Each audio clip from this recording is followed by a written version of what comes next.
Affaire dite détenus politiques. En attendant leur retour à la procédure judiciaire en cours, les avocats de la défense se lancent dans une sorte de bataille médiatique provoquée par le ministère de la Justice. Le garde des Sceaux a déclaré la semaine dernière que les conditions de détention sont bonnes dans les prisons guinéennes et que les droits des détenus sont respectés.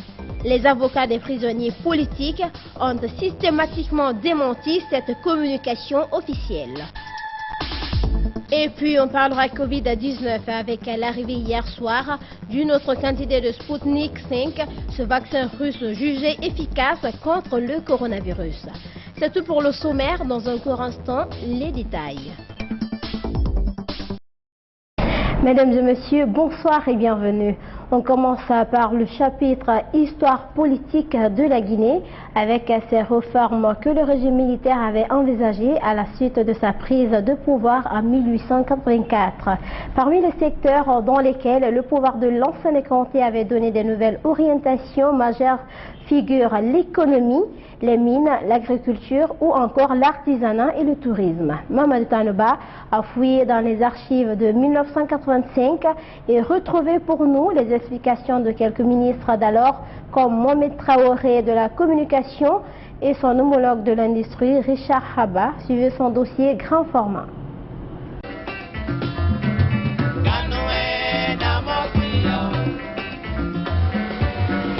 Au lendemain de la prise du pouvoir par l'armée en 1984, le gouvernement de Lansana Conté ambitionnait d'ouvrir le pays vers une économie libérale concurrentielle. Les nouveaux dirigeants du pays nouvellement sortis du système révolutionnaire après la mort de Sékou Touré veulent donner une nouvelle dynamique à l'économie locale. Al-Hussein Fofana était l'un des ministres du gouvernement Conté de 1985. Produire des produits agricoles qui serviront à alimenter nos industries locales. Parce qu'il faut effectivement valoriser nos produits. Tels que la banane, le café, l'ananas. Le troisième objectif, en fait, c'est les produits d'exportation. Vous savez, en 1958, la Guinée était l'un des premiers pays exportateurs de bananes. Mais à l'heure actuelle, nous n'arrivons même pas à satisfaire les besoins nationaux. Donc nous sommes obligés de reprendre petit à petit la production de bananes et d'ananas pour l'exportation.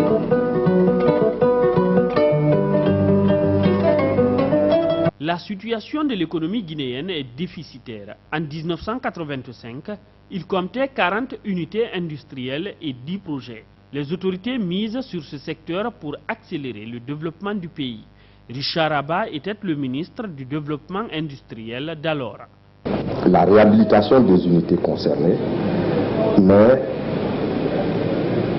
surtout la restructuration du secteur industriel, dans le sens de lui donner des bases de fonctionnement réguliers. En ce qui concerne l'avenir, il s'agira en fait de développer de nouvelles filières. Et ces filières ont pour nom agro-industrie, industrie des matériaux de construction et dans une certaine mesure les industries qui vont mettre en valeur nos énormes ressources en or et en diamant. Il s'agira également de promouvoir la création de nouvelles centrales électriques pour résoudre un problème fondamental que nous avons aujourd'hui, les déficits énormes en énergie. Le pays a la chance d'être ouvert à l'océan Atlantique. Les îles de l'Os constituent la vitrine de la capitale Conakry. Ces bandes de terre au milieu des eaux salées sont des trésors pour le tourisme de luxe. Mohamed Traoré, ministre de la Communication, en est conscient. Dans ces conditions-là, nous voulons créer chez nous, si vous voulez, ce que j'appellerais un peu le tourisme de luxe. Non pas des gens qui viendraient pour montrer à notre peuple, disons, ce qu'ils ont peut-être de valeurs qui ne soient pas propres à l'humanité, mais de faire en sorte que ceux qui viennent soient des gens, disons, qui ont un sens très large, n'est-ce pas, des valeurs humaines, et que par ce contact-là, justement, ils puissent transmettre à notre peuple ce qui se passe chez eux, les pratiques de chez eux, sans pour autant apporter atteinte au tissu moral de notre société. Le secteur de l'hôtellerie est confié aux étrangers. Pour preuve, Michel Durand était directeur général du Grand Hôtel de l'Indépendance, qui n'a rien à voir avec celui d'aujourd'hui. La quasi-totalité de nos clients que nous recevons sont ce que nous appelons des hommes d'affaires. Les autres sont des représentants de compagnies multinationales, de groupes financiers, de banques, d'assurances, etc. Et nous avons également des clients qui sont délégués par les organismes internationaux. Jean-Pierre Poutot, président du Conseil des investisseurs français en Afrique dans les années 80, savait que les réformes engagées par Lansana Conté et son équipe allaient aboutir. Mais comment? C'est une aventure passionnante, très difficile. Elle sera sans doute un peu longue, mais je pense que si les pouvoirs publics guinéens confirment leurs orientations, si le peuple guinéen comprend bien ce que son gouvernement souhaite faire, on devrait, dans les années qui viennent, arriver à normaliser les échanges, laissant dans ces échanges la grande responsabilité aux pouvoirs publics guinéens, à leur secteur nationalisé, laissant aux commerçants guinéens et aux hommes d'affaires guinéens de larges possibilités pour se développer, et puis essayer de voir comment, avec les intérêts économiques étrangers, on peut coopérer, car un pays moderne ne peut pas vivre en circuit fermé.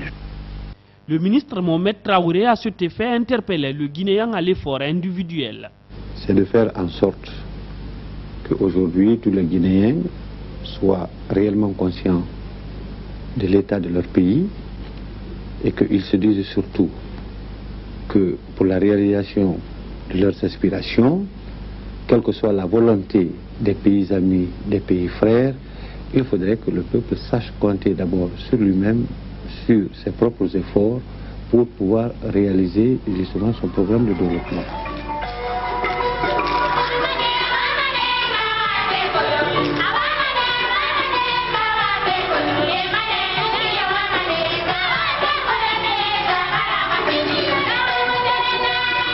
Après donc 24 années de règne, Lansana Conté et son équipe ont réussi à éponger de la conscience du Guinéen la dictature du régime révolutionnaire, mais pour ce qui était de la réforme économique, son régime s'est finalement heurté à la cupidité, la corruption et l'inconscience de plusieurs cadres qui ont mis leur intérêt devant ceux du pays. Le collectif des avocats des détenus politiques a, dans un long communiqué de presse, tenté de détricoter la déclaration du ministère de la Justice. Vous le savez, ce dernier a laissé entendre vendredi soir que les conditions de détention sont bonnes dans les prisons guinéennes et que les droits des prisonniers sont respectés. Ansoubaï Le Baldé s'est intéressé à la déclaration réponse des avocats des détenus politiques. Suivez son décryptage. C'est le vendredi soir à la télévision nationale que le communiqué du département de la justice a été rendu public. Dans l'audit communiqué, le garde des Sceaux rappelait les conditions de détention et de procédures judiciaires liées aux détenus dans les prisons guinéennes. Allusion faite aux détenus politiques dont les conditions de détention sont souvent dénoncées par leurs avocats. Selon le communiqué du ministère, tout est mis en œuvre pour le respect strict des conditions de détention des prisonniers. Cette sortie du département de Mori Doumbouya a fait réagir les avocats des détenus politiques constitués en collectif. En réponse, ils ont brièvement rappelé quelques éléments de fait et de droit qui contredisent systématiquement la déclaration du ministère de la Justice. Sur le sujet relatif aux faits, le collectif a commencé par ce qu'il appelle la surpopulation carcérale observée à la maison centrale de Conakry. Il a ensuite rappelé les cas de mort qui y sont enregistrés, les contaminations au coronavirus, les hospitalisations récurrentes des détenus politiques. Le collectif note également ce qu'il qualifie de restriction illégale, voire une interdiction au droit de visite des prisonniers. Sur le droit, le collectif des avocats rappelle que c'est la violation systématique des dispositions du Code de procédure pénale et des normes internationales qui garantissent les droits fondamentaux des citoyens qui a conduit à l'arrestation et à la détention provisoire prolongée de ses clients et par ricochet à cette polémique sur l'état de santé de ces derniers ou encore sur leurs conditions de détention. Dans le même communiqué réponse, le collectif des avocats s'appuie sur la réalité sanitaire, politique, économique et sociale qui prévaut dans le pays pour dire que le ministère de la Justice devrait plutôt reconnaître le droit à la présomption d'innocence des détenus politiques et travailler à leur libération définitive ou du moins à leur libération conditionnelle en attendant le procès, ce conformément à l'article 37 du Code de procédure pénale. En résumé, le collectif pense que le communiqué du ministère de la Justice sur les conditions carcérales des détenus politiques et d'opinion est totalement faux. La Guinée continue de renforcer son dispositif de lutte contre le coronavirus grâce notamment à l'appui de ses partenaires comme la Russie. Hier soir, l'Agence nationale de la sécurité sanitaire a encore reçu une importante quantité de doses du vaccin russe Sputnik 5. En ce bal Bali, nous commente ces images nos confrères de la RTG. Suivez. La Guinée et la Russie marchent sur le même chemin pour lutter contre le coronavirus. Sur commande des autorités guinéennes, une quantité de médicaments russes a été réceptionnée ce lundi soir à l'aéroport de Conakry-Bessia. Elle est composée de 10 000 doses de vaccins Sputnik 5, 4 000 seringues et d'autres matériels d'équipement pour le personnel de santé. L'acheminement de ce lot de médicaments a été assuré par la société Russal sous la supervision du vice-ministre russe des Affaires étrangères. Mikhail Bogdanov, accompagné d'une forte délégation de la Russie, a été accueilli par les autorités guinéennes. Guinéens et Russes ont tous exprimé leur satisfaction des relations qui existent entre les deux pays depuis l'indépendance. Mesdames et messieurs, je voudrais saluer tous qui sont présents ici avec un événement majeur dans les relations russes-guinéennes. Des livraisons des médicaments et des consentibles pour le diagnostic et le traitement de la maladie périlleuse de la pandémie de la Covid-19 qui sont vraiment très prisés aujourd'hui, qui sont organisés grâce au service fédéral russe de la prospérité humaine et des droits de consommateurs et grâce à la société Russal.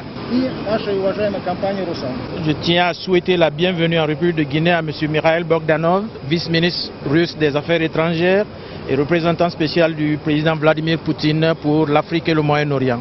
Et c'est sur requête de son Excellence le professeur Alpha Condé que le président Vladimir Poutine a dépêché son vice-ministre en Guinée pour une visite d'amitié et de travail, mais aussi porteur d'une assistance médicale en matière de vaccin Sputnik 5 contre la Covid-19.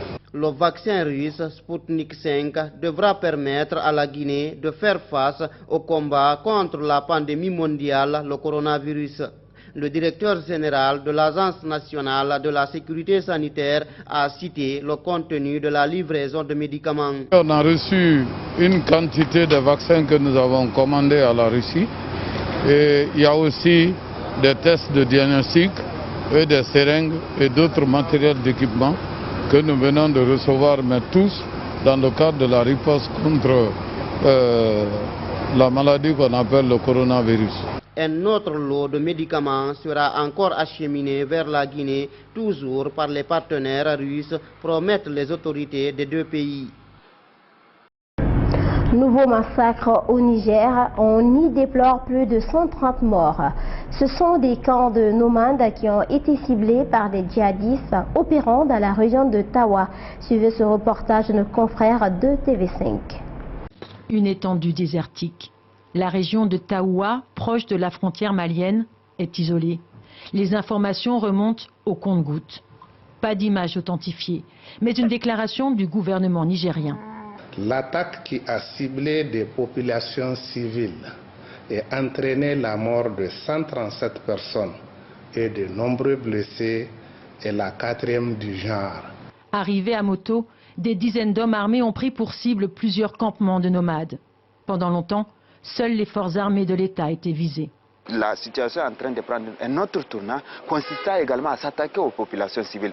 Qu'est-ce qui a fait en sorte que ce mode opératoire a changé? Donc c'est aussi des réflexions qu'ensemble avec le gouvernement, avec tous les autres acteurs, nous allons désormais mettre sur la table. La région de Taoua, mais aussi celle de Tillabéri. Le 15 mars dernier, des djihadistes présumés prenaient d'assaut des véhicules qui rentraient du grand marché de Bani Bangou. 66 morts. Il y a quelques jours, des renforts militaires étaient envoyés sur place, dans la zone dite des 3 frontières. Le groupe État islamique et ses affiliés y intensifient leur présence. En matière de renseignement, les assaillants ont une longueur d'avance sur l'armée. Faudra-t-il changer de stratégie? Pour certains, le gouvernement devra se résoudre à établir des canaux de discussion. Il y a de nouveaux acteurs qui émergent et il faudra donc à ce moment-là que les pouvoirs publics aient le courage de reconnaître ce fait-là. Ce mardi, le Niger entame un deuil national de 3 jours. Incendie spectaculaire au Bangladesh, bilan 15 morts, 400 disparus et des milliers de déplacés, sans compter les dégâts matériels. C'est le 3e du genre en 4 jours, visant essentiellement les camps des réfugiés Rohingyas établis provisoirement à Balukhali dans le sud-est de Bangladesh. Suivez. 8 heures après le début de l'incendie, le feu fait toujours rage. Dans le chaos du camp de Balukhali, dans le sud-est du Bangladesh, amateurs et humanitaires filment le calvaire de ces réfugiés Rohingyas. C'est le 3e incendie en 4 jours. Dans la panique, certains tentent de sauver leurs effets personnels, tandis que d'autres ont perdu l'essentiel. Je ne trouve ni mes enfants, ni mon mari. Le nom d'un de mes enfants est Mamoun et l'autre est Roubiya. Le nom de mon mari est Anoumadji. Selon un bilan provisoire, les flammes ont fait au moins 15 morts, 560 blessés, 400 disparus et plus de 45 000 déplacés. L'incendie s'est déclaré dans l'un des 34 camps avant d'en ravager 2 autres. Écrasés par des colonnes d'épaisse fumée, les pompiers s'activent en vain. Nous avons essayé d'éteindre le feu, mais nous luttons contre les nombreuses bouteilles de gaz de cuisine. Nous essayons de surmonter ce problème pour combattre cet incendie. En janvier dernier, 2 autres grands incendies avaient détruit des centaines de maisons et au moins 4 écoles. Face à la récurrence de ces drames, le représentant des Rohingyas a demandé une enquête immédiate. Mesdames et messieurs, c'est la fin de ce journal réalisé par toute l'équipe de Gangan RTV. Grand merci à Cheikh Ahmed Kav pour le cadrage, Mamadouba Kamara à la régie, merci à Mbalia Kamara pour le maquillage, Moumelamine Touré, Kierna Madoubari, bonsoir.